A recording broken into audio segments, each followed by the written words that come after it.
Welcome back friends, ये हमारी video number 25 class 12 computer science with Python series के लिए। और अब हम स्टार्ट कर रहे हैं चैप्टर नंबर 4 फाइल हैंडलिंग को।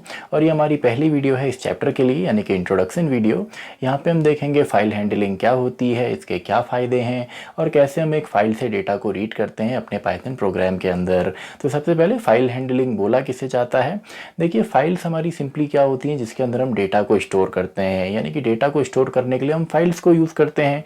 अगर इन्हीं फाइल को हम हैंडल करते हैं, इन्हीं फाइल पर अगर हम काम करते हैं पाइथन प्रोग्राम की मदद से, तो सिंपली इसे फाइल हैंडलिंग कहा जाता है। यानी कि पाइथन प्रोग्राम से की मदद से अगर किसी फाइल को हम ओपन करते हैं, क्लोज करते हैं, या जिस डेटा पे हम काम कर रहे हैं पाइथन के अंदर, उसे अगर हमको किसी फाइल में स्टोर करना हो, या ऑलरेडी अगर कोई फाइल एग्जिस्ट करती है तो उसमें से डेटा को रीड करना हो, उसमें डेटा एडअप करना हो, तो ये सभी चीज़ें आपकी फाइल हैंडलिंग के अंदर आती है। इन शॉर्ट, अगर हम डेटा को हैंडल करते हैं रियल लाइफ में, तो यही अगर हम करते हैं पाइथन प्रोग्राम से, तो इसे फाइल हैंडलिंग या डेटा फाइल हैंडलिंग बोला जाता है।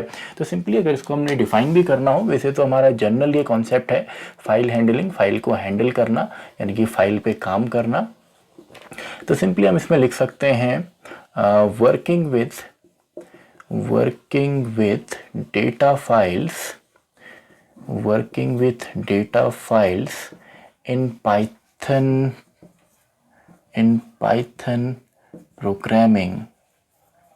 Working with data files in Python programming is called file handling, या सिंपली इसको हम डेटा फाइल हैंडलिंग भी बोलते हैं। और हर एक प्रोग्रामिंग लैंग्वेज में सेम है, यानी कि आप हर एक प्रोग्रामिंग लैंग्वेज की मदद से फाइल को हैंडल कर सकते हैं। जावा पे भी आपका ये है, C++ में है, सी में है। तो सब जगह जहाँ भी आप फाइल को हैंडल करेंगे या फाइल पे आप काम करेंगे प्रोग्राम के थ्रू, तो वहाँ पे फाइल हैंडलिंग ही बोला जाता है। अब यहाँ पे इसके एडवांटेजेस क्या हैं। अब देखिए, सबसे बड़ा एडवांटेज जो फाइल हैंडलिंग का है वो ये है कि यहाँ पर डेटा हम परमानेंटली स्टोर कर सकते हैं। क्योंकि अभी तक हम क्या कर रहे थे, हम एक प्रोग्राम क्रिएट कर रहे थे, उसमें जिस भी डेटा पे हम काम कर रहे थे वो तभी तक अवेलेबल है जब तक वो प्रोग्राम एग्जीक्यूट होता है।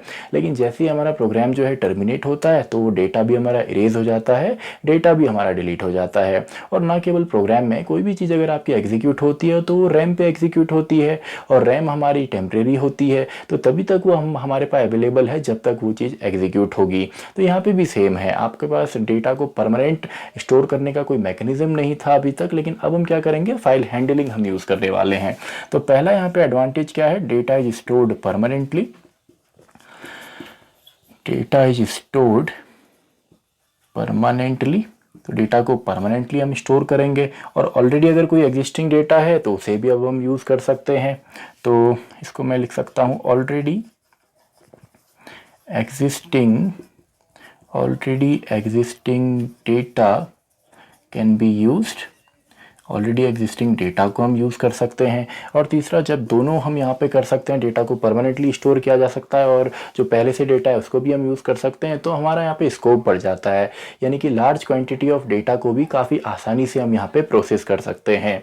तो अगला मैं यहाँ पे लिख सकता हूँ large amount of data can be processed easily, यानी कि काफ़ी ज़्यादा डेटा को मैं यहाँ सिंपली प्रोसेस कर सकता हूँ, उस पर मैं काम कर सकता हूँ। तो ये तो एक इंट्रोडक्शन है। अब यहाँ पे दो तरीके की मेन फाइल यूज़ होती हैं डेटा को हैंडल करने के लिए, एक आपकी टेक्स्ट फाइल्स और दूसरी हमारी बाइनरी फाइल्स। अब देखिए, वैसे तो हमारे सिलेबस में केवल टेक्स्ट फाइल्स हैं, लेकिन हम इंट्रोडक्शन यहाँ पे देखेंगे केवल टेक्स्ट फाइल्स ही हमारे यहाँ पे एग्जाम में पूछी जाती हैं, केवल ये ही हमारे सिलेबस में, लेकिन फिर भी दोनों को हम डिफ्रेंशिएट करते हैं। देखिए, टेक्स्ट फाइल हमारी क्या होती हैं, जिसमें जो डेटा स्टोर होता है वो आस्काई कोड या यूनिकोड के फॉर्म में होता है। यूनिकोड आपको ऑलरेडी पता है कि दुनिया के अंदर जितनी भी लैंग्वेजेज हैं या जितने भी सिम्बल्स हैं, हर एक सिम्बल का एक यूनिक नंबर होता है, जिसको हम यूनिकोड कहते हैं, जो कंप्यूटर्स में आपका यूज़ होता है उस सिम्बल को रिप्रेजेंट करने के लिए। और आस्काई तो आपको पता है अमेरिकन स्टैंडर्ड कोड जो होता है इंफॉर्मेशन इंटरचेंज के लिए। तो यहाँ पे जो डेटा स्टोर होता है, डेटा स्टोर्ड इन आस्की और यूनिकोड, तो यहाँ पे डेटा इस फॉर्म में स्टोर होता है। और बाइनरी में एज इट इज़ जैसा मेमोरी में डायरेक्टली हम स्टोर करते हैं, उसी फॉर्म में स्टोर होता है। Data is stored as it is in memory locations. Memory locations या डायरेक्टली बाइनरी फॉर्म में स्टोर होता है। देखिए दोनों में अंतर ये है कि अगर आस्काई में होगा तो आप इसको डायरेक्टली पढ़ सकते हैं, यानी कि आप दोनों ही फाइल क्रिएट कर सकते हैं, पाइथन के अंदर हो या किसी भी प्रोग्रामिंग लैंग्वेज में हो। लेकिन अगर आपकी फाइल जो है टेक्स्ट फाइल है तो उस डेटा को अगर आप डायरेक्टली बैकएंड पे ओपन करते हैं तो डायरेक्टली ह्यूमन रीडेबल फॉर्म में आएगा। यानी कि मान लीजिए यही डेटा हमने एक फाइल में लिखा और ये डेटा अगर हम बाइनरी फाइल की मदद से लिखते हैं या बाइनरी फाइल में लिखते हैं तो आप तभी पढ़ सकते हैं जब आप उसको प्रोग्राम में ओपन करेंगे। लेकिन डायरेक्टली अगर आप बैकएंड पे ओपन करते हैं तो ये ह्यूमन रीडेबल फॉर्म में नहीं होता। ये आपका वहाँ पे कुछ अजीब सा आपको मिलेगा, कुछ अजीब से सिंबल वहाँ पे मिलेंगे, डेटा आपका सेम होगा। लेकिन उसको अगर आप प्रोग्रामिंग में खोलेंगे तब तो आप रीड कर सकते हैं, लेकिन डायरेक्टली अगर आप ओपन करते हैं तो रीडेबल फॉर्म में नहीं होता। और यहाँ पे आपका टेक्स्ट फाइल में क्या होता है, यहाँ पे आप उसको कहीं भी ओपन करेंगे तो आप उसको डायरेक्टली भी पढ़ सकते हैं, उसके लिए प्रोग्राम का होना जरूरी नहीं है। तो इसमें मैं लिख सकता हूँ data in human readable form, human readable form. तो डेटा यहाँ पे ह्यूमन रीडेबल फॉर्म में होता है और यहाँ पे data is not in human readable form, human readable form. अब आप कहेंगे जब ह्यूमन रीडेबल फॉर्म में नहीं है तो इसका काम क्या है। देखिए अब अगर कोई डेटा का डायरेक्टली मशीन कोड में स्टोर है, डायरेक्टली एज इट इज़ वहाँ पे स्टोर है, उसमें कोई इनकोडिंग नहीं की, उसको कन्वर्ट नहीं किया गया, जैसे टेक्स्ट फाइल में हम आस्काई और यूनिकोड में कन्वर्ट होकर हमें दिखता है, तो उसका एग्जीक्यूशन फास्ट होता है। क्योंकि कंप्यूटर की ही लैंग्वेज में अगर कोई डेटा स्टोर है तो कंप्यूटर उसको जल्दी समझेगा, तो उससे एग्जीक्यूशन फास्ट होता है। तो ये सभी प्रोग्रामिंग लैंग्वेज में सेम है, एग्जीक्यूशन इज़ फास्ट। यहाँ पे एग्जीक्यूशन फास्ट होगा जबकि यहाँ पे एग्जीक्यूशन स्लो होता है, एग्जीक्यूशन इज़ स्लो। और यहाँ पे जो आपकी टेक्स्ट फाइल है इसमें जितनी भी आपकी लाइंस हैं, लाइन बाय लाइन जैसे हमने लिखा है, जैसे आप नॉर्मल रियल लाइफ में लिखते हैं तो वहाँ पे हर एक लाइन आपकी एंड होती है इंटर की के साथ या कार्ट्रिज रिटर्न के साथ, यानी कि आप इंटर मारते हैं नई लाइन पे आप आते हैं। तो यहाँ पे ये काम हमारा EOL से होता है जिसका full form end of line है, इसको सिंपली /NB हम कहते हैं। तो यहाँ पे जितने भी लाइंस हम यहाँ पे अभी क्रिएट करेंगे जब हम टेक्स्ट फाइल को, तो यहाँ पे जो भी लाइन आपकी एंड होती है वो आपकी एंड ऑफ लाइन पे या /N पे होती है, न्यू लाइन कैरेक्टर, एंड यहाँ पे आपका directly as it is use होता है। लेकिन इसको अगर आप आगे पढ़ते हैं किसी और लैंग्वेज में या पाइथन में भी तो यहाँ पे बाइट्स में फॉर्म होता है, यानी कि ब्लॉक्स के फॉर्म में डेटा यहाँ पे स्टोर होता है। तो ये तो एक खाली एक इंट्रोडक्शन पार्ट था, कैसी कैसी दो हमारी फाइल होती हैं और इसके क्या फ़ायदे हैं, फाइल हैंडलिंग क्या है। अब हम डायरेक्टली देखते हैं कि एक फाइल को ओपन हम कैसे करेंगे पाइथन प्रोग्राम में। तो इसमें हमें दो चीज़ें चाहिए होती है, एक तो हमारा फाइल ऑब्जेक्ट है या सिंपली इसको हम फाइल हैंडल भी बोलते हैं, फाइल हैंडलर भी बोला जाता है, और दूसरा हम ओपन फंक्शन यहाँ पे यूज़ करते हैं। तो डायरेक्टली इसका सिंटेक्स मैं यहाँ पे लिखता हूँ। तो टॉपिक है opening file in Python programme, या सिंपली पाइथन लिख के भी चल जाएगा, ओपनिंग फाइल इन पाइथन। तो इसका सिंटेक्स सिंपल है, सबसे पहले फाइल ऑब्जेक्ट हमारा आता है जो सिंपली एक वेरिएबल होता है, या इसको फाइल हैंडलर या फाइल हैंडल भी बोलते हैं। ये सिंपली कनेक्ट करता है हमारे प्रोग्राम को आपकी फाइल से, यानी कि आपकी फाइल है बैकएंड पे, मान लीजिए हेलो फाइल नेम है .txt इसका एक्सटेंशन है, एक टेक्स्ट फाइल है, तो ये जो ऑब्जेक्ट है इसके साथ लिंक करेगा और इसी ऑब्जेक्ट या वेरिएबल की मदद से इस फाइल में हम काम करेंगे। कोई डेटा रीड करना हो या इसमें राइट करना हो तो सभी हम इस वेरिएबल या ऑब्जेक्ट की मदद से करते हैं। तो यहाँ पे आपका सेम है, दोनों ही आपके सेम है, ओपन फंक्शन। अब ओपन फंक्शन के दो यहाँ पे पैरामीटर हैं, एक में तो यहाँ पे फाइल नेम आता है, फाइल नेम, और अगर आप डिफरेंट डायरेक्टरी पे काम कर रहे हैं तो पूरा एड्रेस यहाँ पे लिखना आपको पड़ेगा, तो इसको भी हम समझेंगे। और दूसरा मोड यहाँ पे कि किस मोड में आपने फाइल को ओपन करना है, रीडिंग मोड है, राइटिंग मोड है, तो ये भी हम देखेंगे। तो डायरेक्टली अगर एग्जांपल से मैं आपको यहाँ पे समझाऊं, अगर यहाँ पे आपको केवल फाइल नेम देना होता है तो वो कब आता है, जब आपका जो प्रोग्राम है और आपकी जो फाइल है दोनों सेम लोकेशन पे हैं। मान लीजिए आप जो प्रोग्राम बना रहे हैं वो आपका डेस्कटॉप पे स्टोर है, यानी कि डेस्कटॉप पे आप प्रोग्रामिंग कर रहे हैं, डायरेक्टली डेस्कटॉप पे फाइल सेव है, और आपकी जो टेक्स्ट फाइल या आपकी जो फाइल है वो आप डेस्कटॉप पे ही बनाना चाहते हैं, ये ऑलरेडी डेस्कटॉप पे है, तब तो केवल यहाँ पे उसका नाम आता है डबल कोट्स के अंदर। और एग्जाम में भी आपको डायरेक्टली फाइल का नेम दिया होगा कि एक फाइल नेम ये है, इसको आप ओपन कीजिए, तो डायरेक्टली आपने यहाँ पे लिखना होता है। एग्जाम्पल के तौर पे मान लेते हैं hello.txt हमारे डेस्कटॉप पे स्टोर है और हमारी जो फाइल है वो भी डेस्कटॉप पे है, तो सिंपल पाइथन प्रोग्राम में आप इसे ऐसे ओपन करते हैं। P हमारा क्या है, एक फाइल ऑब्जेक्ट या फाइल हैंडल जो कि सिंपली एक वेरिएबल होता है, इक्वल्स टू ओपन हमने करना है कौन सी फाइल को, hello.txt को। अब इसको आप सिंगल कोट्स में भी लिख सकते हैं, डबल कोट्स में भी आप लिख सकते हैं। तो मैंने इसको डायरेक्टली लिखा hello.txt, और अगर आप यहाँ पे कोई भी मोड नहीं देते हैं, वैसे ऑप्शनल है, अगर आप मोड यहाँ पे नहीं देते हैं तो बाय डिफ़ॉल्ट यहाँ पे रीड मोड होता है, यानी कि फाइल आपका रीडिंग के लिए ओपन हुई है। तो यहाँ पे अगर आपकी फाइल ऑलरेडी एग्जिस्ट नहीं करती तो एरर भी यहाँ पे आता है कि फाइल उस लोकेशन पे है ही नहीं। तो बाय डिफ़ॉल्ट यहाँ पे मोड जो है ये रीडिंग मोड है, रीडिंग मोड यहाँ पे बाय डिफ़ॉल्ट है, वरना आप आर यहाँ पे लिखेंगे तो इसका मतलब भी आपका रीडिंग मोड ही होता है। तो मोड अभी हम देखते हैं, तो रीडिंग मोड में हमने फाइल को ओपन यहाँ पे कर दिया। अब अगर आप ये करते हैं तो ऑलरेडी आपके एक फाइल बैकएंड पे होनी चाहिए। अभी हम देखेंगे कुछ प्रोग्राम्स भी, एक फाइल हम क्रिएट करेंगे और उसमें से डेटा हम रीड करेंगे। लेकिन सबसे पहले देखते हैं यहाँ पे अब एड्रेस का क्या काम है। अगर एड्रेस पूरा देना हो तो कैसे देंगे, मान लीजिए आप काम तो कर रहे हैं डेस्कटॉप पे, लेकिन जो आपकी hello.txt है ये मान लेते हैं आपका डी ड्राइव के अंदर आपका एक फोल्डर है, फॉर एग्जांपल टुडे नाम का। तो आप कुछ इस तरीके से वहाँ पे लिखेंगे टुडे, देन इस टुडे के अंदर ये फाइल है, तो आपको ये पूरा एड्रेस यहाँ पे देना होगा कुछ इस तरीके से। तो यहाँ पे अब आपने करना क्या है, आप पूरा एड्रेस यहाँ पे देंगे। मान लीजिए अगर आपकी ये फाइल कहीं और है तो पूरा एड्रेस यहाँ पे आएगा, यानी कि आपका डी ड्राइव, देन सिंपली आपका टुडे, देन सिंपली आपका फाइल का नेम है hello.txt। अब यहाँ पे देखिए एक चीज़ जो यहाँ पे काफ़ी बार हम गलत करते हैं कि आप यहाँ पे कभी भी सिंगल स्लैश यूज़ ना करें, आप यहाँ पे डबल स्लैश यूज़ करें। क्योंकि सिंगल स्लैश में क्या है, देखिए स्लैश टी जो है या स्लैश एन जो है ये आपका एस्केप सीक्वेंस होते हैं, यानी कि इनकी स्पेशल मीनिंग होती है किसी भी प्रोग्रामिंग लैंग्वेज में। जैसे स्लैश एन है तो न्यू लाइन कैरेक्टर है, आपने देखा होगा पाइथन में अगर आप स्लैश एन यूज़ करते हैं तो नई लाइन पर हमारा आउटपुट आता है, जो भी अगला एग्जीक्यूशन होता है वो नेक्स्ट लाइन पर होता है। तो यहाँ पर आपका स्लैश टी स्लैश एन अगर होता है तो आपका पाइथन जो है कंफ्यूज हो सकता है। तो यहाँ पे आपको हमेशा क्या यूज करना है, डबल स्लैश यहाँ पे यूज करने हैं। आप इसको डबल स्लैश यूज करेंगे तो ये परफेक्टली चलेगा। अब ऐसा नहीं कि सिंगल में चलेगा ही नहीं, अगर हो सकता है यहाँ पे स्लैश पी हो या स्लैश के हो तो उसका कोई मीनिंग पाइथन में नहीं है, तब तो आपका चल जाएगा। लेकिन ये अच्छी प्रैक्टिस है कि हर बार आप यहाँ पे डबल स्लैश को यूज करें। और अगर आप केवल सिंगल ही यूज करना चाहते हैं तो इसका भी एक सिंपल तरीका है। अगर आपको सिंगल ही यहाँ पे यूज करना है तो सिंपली आप आर सबसे पहले यहाँ पे यूज करेंगे एंड देन आप सिंगल यूज कर सकते हैं। देन आपने टुडे नाम के फोल्डर के अंदर हेलो को यहाँ पे ओपन कर दिया, hello.txt को, तो अब ये चल जाएगा। अब ये क्यों चलेगा, क्योंकि आर यहाँ पे होता है, इसका मतलब होता है रॉ स्ट्रिंग,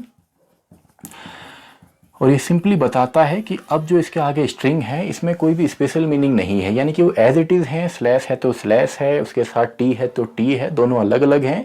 स्लैश टी या स्लैश एन कोई स्पेशल कैरेक्टर यहाँ पे नहीं लेता है। तो अगर आपको पूरा एड्रेस देना है तो ये भी आप दे सकते हैं। वैसे इतना आएगा ही नहीं एग्जाम के अंदर, डायरेक्टली केवल आपको एक फाइल नेम दिया वहाँ पे होता है और मोड आपको दिया हुआ कि किस मोड में आपने ओपन करना है, तो डायरेक्टली आप ओपन कर सकते हैं। ये खाली अगर आप ओपन करके फाइल को बैकएंड पे अगर आप प्रोजेक्ट पे काम कर रहे हैं तो डेस्कटॉप पे तो आप रखेंगे नहीं, किसी फोल्डर पे रखेंगे, तो तब आपको इन बातों में ध्यान देना है कि आप वहाँ पे डबल स्लैश लगाएं। आप सिंगल स्लैश जितना कम हो उतना ही से यूज़ करें। अब बात करते हैं मोड की, तो यहाँ पे मोड आपके यूज़ होते हैं कि फाइल को आपको किस मोड में ओपन करना है, क्योंकि जो भी आप मोड ओपन करेंगे ये जो आपका लिंकर यहाँ पे है या फाइल ऑब्जेक्ट है ये इसी तरीके से लिंक होगा। ये बेसिकली सिंपली लिंक हमारा हो जाता है बैकएंड पे जो फाइल है। अब ये मोड पे डिपेंड करता है कि इस फाइल में ये लिखेगा या उसमें से रीड करेगा या उसमें फाइल जो है उसमें अपेंड करेगा, यानी कि एडअप करेगा डेटा को। तो मोड यहाँ पे अलग अलग हैं। जैसे हमारे जो टेक्स्ट में यहाँ पे मोड यूज होते हैं, सबसे पहले आर जो कि हमारा रीड है, यानी कि जो रीड करता है फाइल से, और यहाँ पे फाइल ऑलरेडी एग्जिस्ट होनी चाहिए वरना एरर आती है। ऑलरेडी एग्जिस्ट फाइल में यहाँ पे लिख देता हूँ शॉर्ट में, तो ये होना चाहिए। इसके अलावा अगला जो मोड है डब्ल्यू, यानी कि राइट मोड। तो राइट मोड है तो यहाँ पे राइट मोड में अगर आपकी फाइल एग्जिस्ट नहीं भी करती तो ऑटोमेटिकली ये फाइल को क्रिएट करता है। तो file is automatically exist if already not created. और अगर इसमें ऑलरेडी पहले से कोई डेटा है तो उस डेटा को सिंपली ये डिलीट भी यहाँ पे कर देगा और नया डेटा वहाँ पे डालेगा। इसके अलावा ए आपका यहाँ पे है जो कि अपेंड मोड है। अपेंड मतलब क्या होता है, कोई फाइल आपकी अगर नहीं है तो ये क्रिएट तो करेगा, लेकिन अपेंड मतलब सिंपली होता है कि आप डेटा एडअप कर रहे हैं, यानी कि ऑलरेडी एक फाइल बनी हुई है उसके अंदर कुछ डेटा पहले से है और अब आपने उसमें नया डेटा एडअप करना है, यानी कि ऑलरेडी जो पुराना है वो भी आपको चाहिए, नया भी आपने डाला है तो डालना है, तो आप अपेंड मोड वहाँ पे यूज़ करते हैं। इसके अलावा हमारा आर प्लस यहाँ पे, इसका मतलब होता है read and right. Read and right, read भी कर सकते हैं, राइट भी आप एक साथ दोनों कर सकते हैं। इसके अलावा W plus right and read, write and read. अब दोनों में अंतर ये है कि हम इसमें ऐसा कर सकते हैं, रीड एंड राइट में आपको रीड करना है तो फाइल पहले से एग्जिस्ट होनी चाहिए, एंड राइट एंड रीड में क्या है कि अगर फाइल एग्जिस्ट नहीं करती तो ये फाइल खुद भी क्रिएट कर देगा, लेकिन यहाँ पे अगर फाइल नहीं है तो ये सिंपली एरर हमको देता है। तो ये अलग अलग मोड है, मेनली हम यहाँ पे जो डिस्कस करेंगे, हमारे सिलेबस में केवल read write and append mode ही यहाँ पे है। इसके अलावा A प्लस भी आपका है, अपेंड एंड राइट, यानी कि आप इसमें अपेंड भी कर सकते हैं, लिख भी सकते हैं और साथ में रीड भी कर सकते हैं, सॉरी। तो इसमें रीड भी करेंगे और साथ में अपेंड भी करेंगे। तो रीड एंड अपेंड में इसको यहाँ पे लिख देता हूँ। और यही चीज़ अगर आपने बाइनरी के साथ करनी है, यानी कि टेक्स्ट फाइल की जगह अगर आप बाइनरी यहाँ पे ओपन करना चाहते हैं तो सिंपली आपने B यहाँ पे ऐड अप करना है, यानी कि RB अगर आप लिखते हैं, R प्लस B अगर आप लिखते हैं तो सिंपली ये आपका रीड और राइट मोड दोनों में चलता है। इसके अलावा अगर आप अगर R के बाद अगर आप B यहाँ पे यूज़ करते हैं तो सिंपली ये बाइनरी मोड हो गया। वैसे ही राइट आपने करना है बाइनरी मोड में, अपेंड आपने करना है बाइनरी मोड में, या simply R plus B binary mode, या इसको RB प्लस भी आप लिख सकते हैं। वैसे ही W प्लस R या WR प्लस भी आप लिख सकते हैं, और A प्लस B,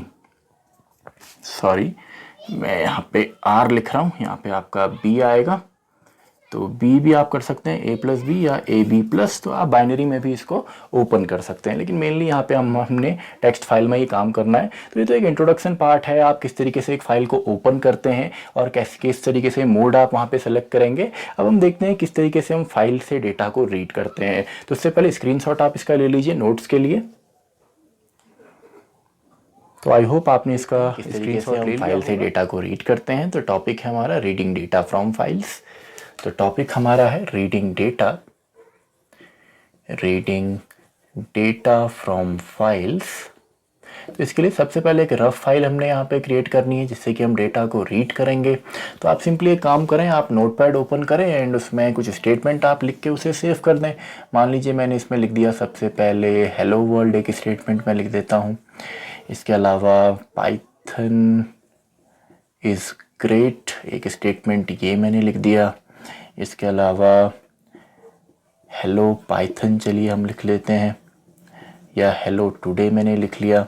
तो ये 4 स्टेटमेंट काफ़ी हैं। मान लीजिए डेटा मैंने एक फ़ाइल में आपका लिखा, एक टेक्स्ट फाइल में, एंड सिंपली मैं इसको सेव कर देता हूँ। तो मान लीजिए मैंने इसको हेलो नाम से सेव किया तो यहाँ पे ऑटोमेटिकली इसमें txt यहाँ पे जुड़ जाता है।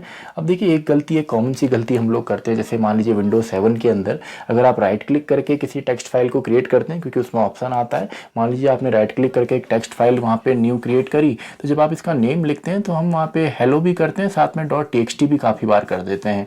तो ये आपने नहीं करना, वरना ये पूरा का पूरा एज अ सिंगल नेम वहाँ पे रिप्रेजेंट होगा, क्योंकि वहाँ पे जो आपका .txt है वो तो ऑटोमेटिकली इसमें लगने वाला है। तो इसकी वजह से काफ़ी बार एरर आपको प्रोग्राम में मिलेगा कि आपने वहाँ पे पूरा किया, लेकिन एरर आपको मिलेगी कि ऐसी कोई फाइल एग्जिस्ट नहीं करती, यानी कि आपने वहाँ पे केवल हेलो लिखना है, हेलो .txt नहीं करना। और अगर आप गलती से ऐसा कर देंगे फिर भी कोई प्रॉब्लम नहीं है, आप प्रोग्राम के अंदर हेलो .txt करें, ये तो फाइल का नेम है, एंड फाइनली .txt आपका आएगा, तो ये कंप्लीट नेम हो जाएगा। तो ऐसी गलती नहीं करनी, बेसिक सी गलती, क्योंकि इसकी वजह से भी एरर हमारी आती हैं। तो ये मान लीजिए हमने एक फाइल क्रिएट कर ली और ये इनकी लोकेशंस जो है, जो हमारा मेन प्रोग्राम है और जो फाइल है, दोनों सेम लोकेशन पे हैं। और अगर आपकी डिफरेंट लोकेशन होती है तो आपने पूरा एड्रेस वहाँ पे देना है, फोल्डर के फर्स्ट ऑफ और आपकी ड्राइव का नेम, देन फोल्डर का नेम, अगर फोल्डर के अंदर है तो पूरा एड्रेस हमारा आएगा जो अभी हमने डिस्कस किया था। तो अब इसमें से हम रीड करते हैं और यहाँ पे हम सबसे पहले देखते हैं रीड फंक्शन।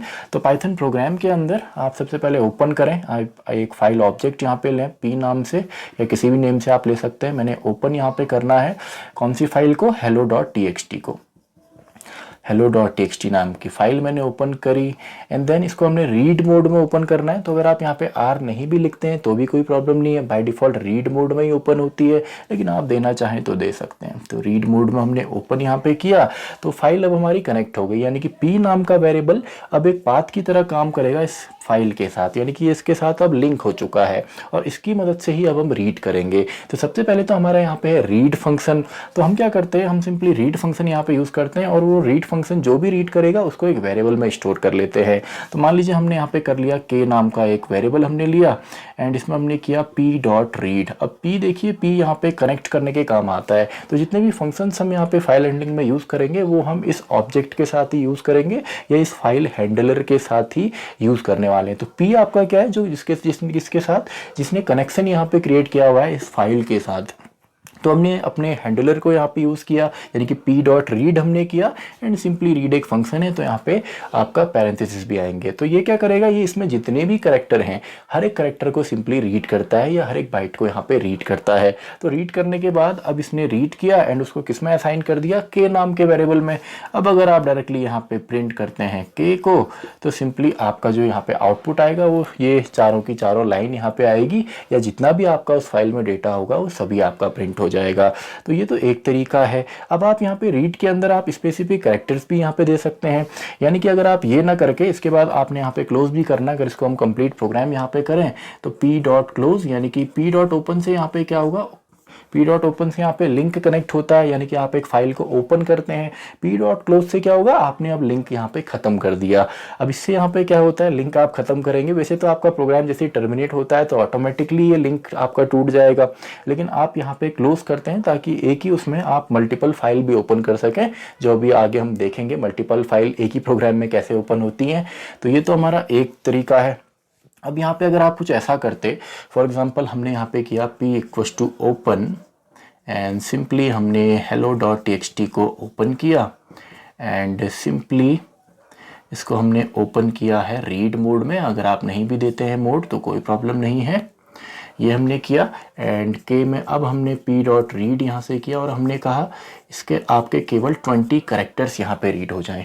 तो 20 कैरेक्टर अगर रीड होंगे तो अब देखिए क्या होगा, इसके स्टार्टिंग से 20 कैरेक्टर आप काउंट कीजिए, केवल उनको ही अब ये रीड करने वाला है। तो 20 कैरेक्टर हेलो 5 हो गए एंड देन वर्ल्ड में भी 5 है तो 5 एंड 5 10 एंड एक स्पेस 11 एंड फाइनली हमारा ये खत्म होता है स्लैश एन के साथ, यानी कि एंड ऑफ लाइन में। तो वो भी अपने आप में एक कैरेक्टर है तो उसको आपने मिस आउट नहीं करना है। तो टोटल 12 कैरेक्टर फर्स्ट लाइन में है, 13 14 15 16 17 18 19 एंड 20। तो आई तक हमारे 20 आ रहे हैं। तो इसका जो आउटपुट आएगा वो आएगा hello world then Python and space आई। तो टोटल 20 कैरेक्टर इसमें ये भी आपका इंक्लूड है और स्पेसेस भी इंक्लूड होते हैं। अब इसके बाद देखिए अगर हम यहीं पे इसको क्लोज करेंगे तो क्या होगा, अगर हम यहाँ पे इसको क्लोज कर देते हैं पी डॉट क्लोज तो कनेक्शन हमारा टूट जाएगा। तो इसके बाद अगर आप रीड करते हैं तो सिंपली एरर हमको मिलती है।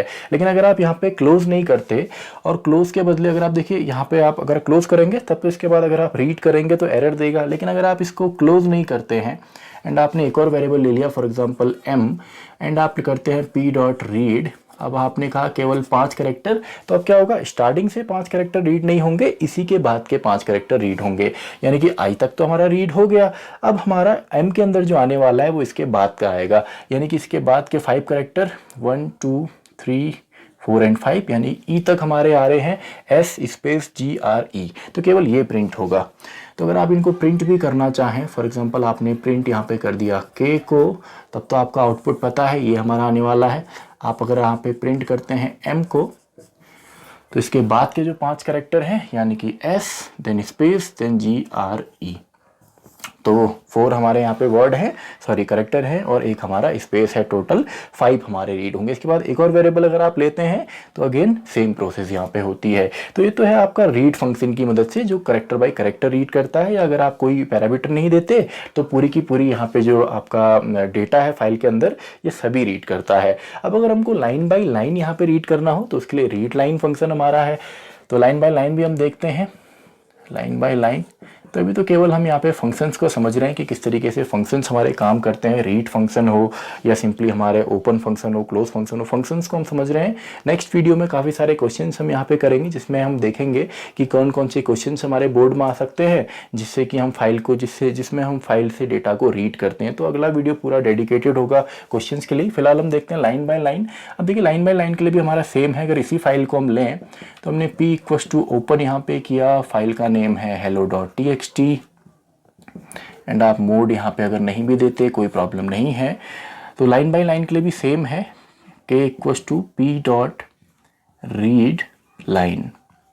तो रीड लाइन हमने किया, तो ये क्या करता है, ये एक सिंगल लाइन रीड करता है, यानी कि केवल एक ही लाइन ये रीड करेगा। तो ये लाइन रीड करेगा। अगर आप डायरेक्टली प्रिंट यहाँ पे करते हैं k को, k में जो डेटा आया है p डॉट रीड लाइन की मदद से, तो यहाँ पे आपका आउटपुट सिंपली आ जाएगा पाइथन, सॉरी पहली लाइन हमारी यहाँ पे है हेलो वर्ल्ड, तो आएगा आउटपुट हेलो वर्ल्ड। इसके अलावा आप सिंपली इसको क्लोज कर दें, p डॉट क्लोज। अब यहाँ पे गलती ना करें, k डॉट क्लोज ना करें, k तो केवल आपका वेरिएबल है जो डेटा को स्टोर कर रहा है। अब आप इसमें चाहें तो आप इसमें सिंबल नंबर भी दे सकते हैं। फॉर एग्जांपल अगर आप इसकी जगह ये करते हैं तो ये इसका आउटपुट भी है साथ में। p इक्वल्स टू ओपन आपने किया, आपने कहा हेलो डॉट टीएक्सटी को ओपन कीजिए, एंड देन आप मोड भी देना चाहें तो दे सकते हैं।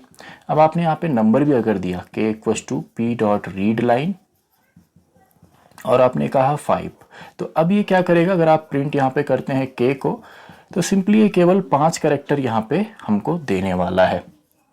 और 5 कैरेक्टर किस चीज़ के देगा, इसका मतलब ये नहीं कि ये 5 लाइन यहाँ पे रीड करेगा, बल्कि बजाय इसके ये पहली जो लाइन है उसी के 5 कैरेक्टर को रीड करेगा, या जिस लाइन को ये रीड कर रहा है उसके ये 5 कैरेक्टर रिटर्न करेगा। तो यहाँ पे देखिए रीड लाइन, तो फर्स्ट 5 कैरेक्टर यहाँ पे आ जाएंगे, यानी कि केवल यहाँ पे आपका जो आउटपुट आएगा वो हेलो अब आने वाला है। अगर आप 3 करते तो HEL आता, अगर आप टोटल 12 कर देते तो पूरी एक लाइन यहाँ पे आ जाती, क्योंकि उस लाइन में इतने कैरेक्टर हैं। तो ये सिंपली क्या करता है, हमको कैरेक्टर रिटर्न करता है अगर आप इसमें नंबर देते हैं। इसके अलावा हमारा एक और यहाँ पे है रीड लाइंस, तो उसको भी हम डिस्कस करते हैं, जो कि लाइंस रीड करने में हेल्प करेगा। तो रीडिंग लाइंस,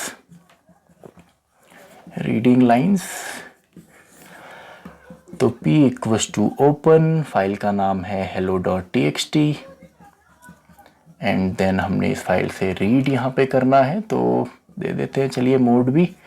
तो रीड हमने करना है, तो आप सिंपली क्या करेंगे, k इक्वल्स टू हमने कहा p डॉट रीड लाइंस, तो खाली s यहाँ पे लगाना है, रीड लाइंस आप लिखेंगे तो क्या होगा, सभी लाइंस हमारी रीड हो जाएंगी। देन अगर आप यहाँ पे प्रिंट करते हैं k को, तो यहाँ पे आपकी सभी लाइंस प्रिंट होती हैं। अब जो लाइंस प्रिंट होती हैं ये थोड़ा अलग तरीके से होती हैं, क्योंकि रीड लाइंस क्या करता है, ये हर एक लाइन को यहाँ पे रीड करेगा और हर एक लाइन को ये कन्वर्ट करता है स्ट्रिंग के अंदर, और स्ट्रिंग के अंदर कन्वर्ट करने के अंदर में कन्वर्ट करने के अंदर ये हर एक लाइन को लिस्ट के अंदर डाल देता है। यानी कि आउटपुट आपको कुछ इस तरीके से मिलेगा, एक लिस्ट मिलेगी, एंड इसमें सबसे पहले स्ट्रिंग आपकी क्या बनेगी, पहली लाइन बनेगी, यानी कि आउटपुट आपको मिलेगा हेलो वर्ल्ड, और ये रीड करेगा न्यू लाइन कैरेक्टर को भी यहाँ पे, यानी कि आपका जो एंड होता है ये एंड ऑफ लाइन पे या न्यू लाइन कैरेक्टर पे, तो यहाँ पे /n भी आपको मिलने वाला है।